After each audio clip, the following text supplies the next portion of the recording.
Bueno, y después de esta nueva alza de precios de los combustibles registrada durante el día jueves, queremos conversar acá en CNN Chile con Nicolás Sala, gerente general de Motores Chile, quien nos va a entregar algunas técnicas para ahorrar la gasolina, nos va a explicar también por qué suben y bajan los combustibles y cómo comprar automóviles de forma segura. Nicolás, muchas gracias por acompañarnos en esta entrevista. Cristian, gracias por la invitación. La gente siempre se pregunta por qué suben y bajan los combustibles cuando uno anuncia que hay una baja, por ejemplo, de la gasolina. Muchos dicen, claro, está tomando ahí vuelo para volver a subir. ¿Cuáles son los motivos reales de estas fluctuaciones en los precios? Hay dos motivos, y ambos motivos dependen de tantas variables que finalmente terminan siendo infinitos. Por un lado está el precio del crudo internacional. Es como lo que siempre se apunta. Claro, está el tema del crudo, que puede depender de temas políticos en los países productores hasta niveles de demanda, dependiendo, por ejemplo, si el invierno es muy frío o no tan frío en Estados Unidos, porque eso afecta mucho el consumo. Y por otro lado está el tema del tipo de cambio. Y el tipo de cambio fluctúa por la inseguridad internacional, que hace subir, o la tranquilidad, que lo hace bajar. El precio del cobre en Chile lo afecta mucho. En fin, son muchas las variables que afectan ambas variables fundamentales. Hechos políticos, por ejemplo, como la muerte de Muammar Gaddafi hoy día en Libia y esta revolución que hay en Medio Oriente. Es muy determinante, muy determinante.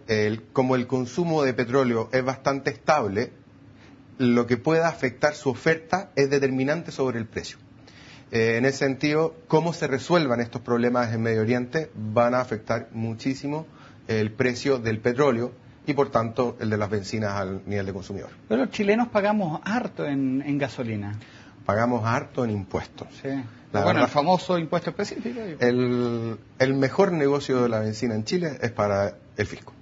Tú tienes una lista de precios, no sé si me la prestas un segundo para hacer.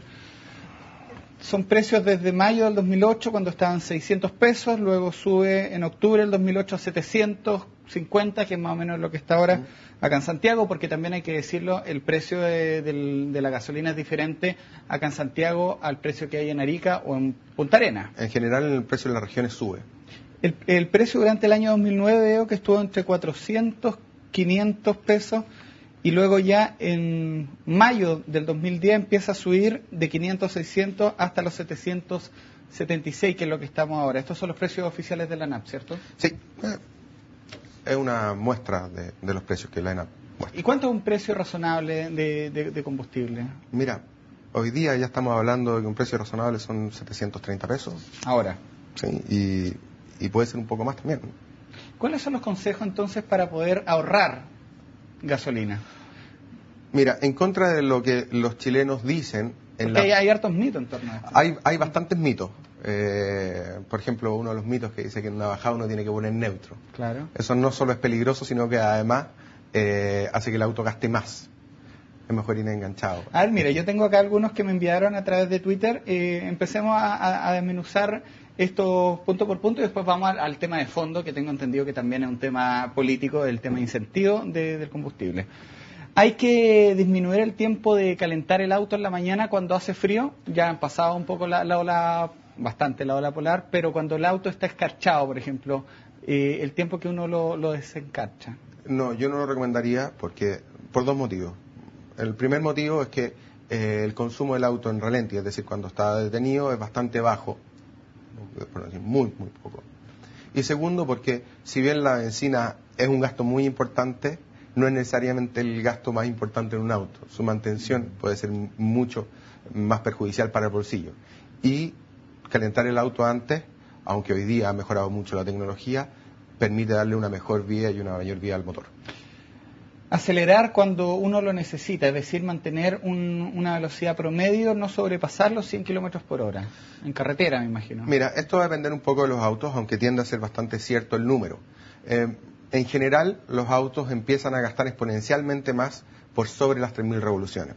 Entonces, hay algunos autos...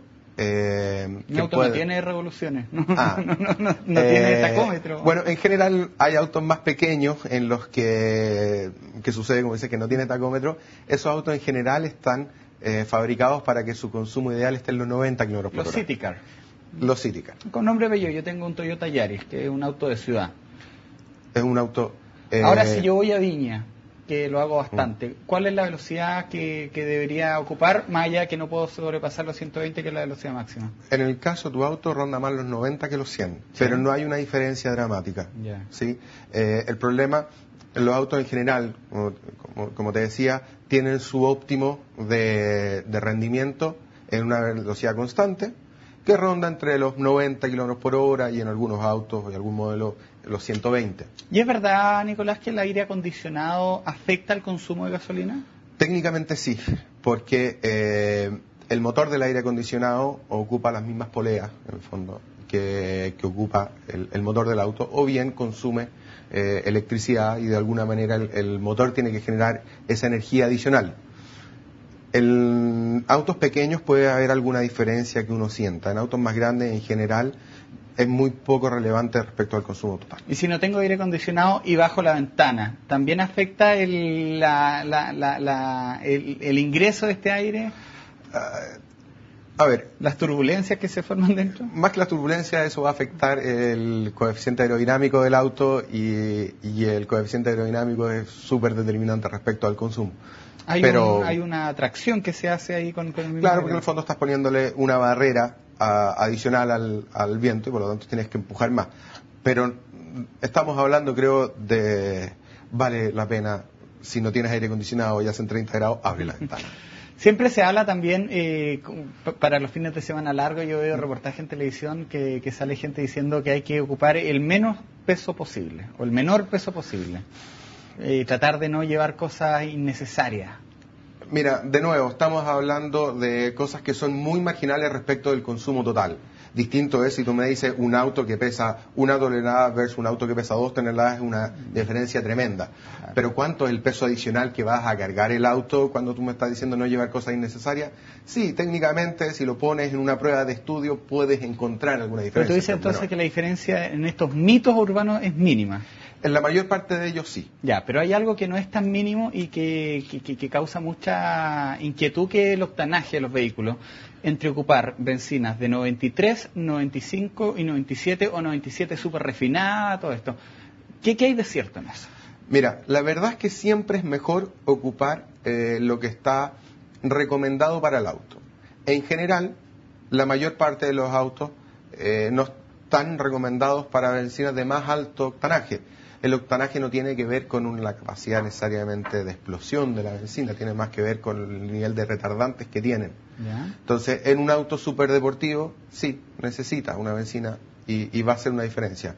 En los otros autos puede que el efecto tenga más que ver con un nivel de refinación de la benzina, pero no hay una correlación, y muchas veces es de frentón innecesario ocupar bencinas de mayor octanaje para autos que están hechos para la media. ¿Y qué hay que hacer en ese sentido si yo tengo una duda, tengo un auto y le estoy poniendo 97 y quizás necesito 93? ¿A qué le pregunto? ¿Al mecánico? Lo primero que hay que preguntarle es la recomendación que trae el manual del auto. Ya.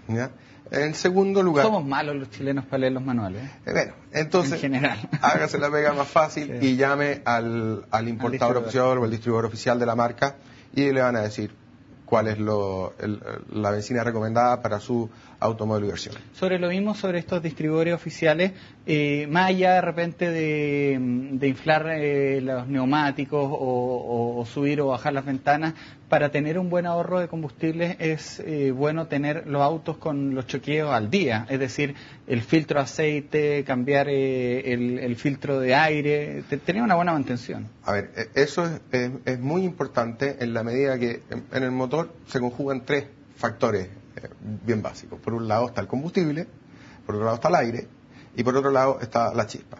Cualquiera de estos 3 que funcione de manera desprolija va a hacer que haya una combustión imperfecta y por lo tanto va a estar metiéndole benzina al motor que no combustionó y por lo tanto que no generó energía.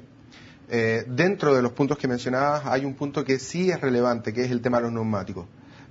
Los neumáticos tienen un efecto importante sobre el consumo y esto tiene mucho que ver principalmente con tratar de ocupar los neumáticos recomendados por el fabricante y al mismo tiempo en la presión de aire. Mucha gente, por ejemplo, para darle más deportividad al auto, reduce el tamaño de los neumáticos o los agranda, eso tiene efectos muy significativos porque están afectando cuáles son las relaciones de fuerza con las que está diseñado el auto. Si yo le pongo un neumático más grande, a la misma vuelta de rueda puede tener que avanzar más, entonces puedo estar forzando más el motor de lo que estaba previsto. Importante los neumáticos. Entonces ahí yo diría que ese no es mito urbano. Perfecto. Ese es perfectamente cierto, No. que es muy importante, porque al final eso va a depender de la cantidad de fricción que genera el auto con respecto Qué bueno que a la también orden de ración. haya tiempo de aclararlo. Ahí hemos hecho entonces un recorrido de las preguntas, algunas que ha hecho la gente, pero también tú me contabas que este problema del consumo de gasolina no tiene que ver con incentivos reales que vienen de parte del Ejecutivo. ¿Te parece que lo conversemos en extenso a vuelta comerciales? Me parece perfecto. Ya, pues, pausa, volvemos de inmediato.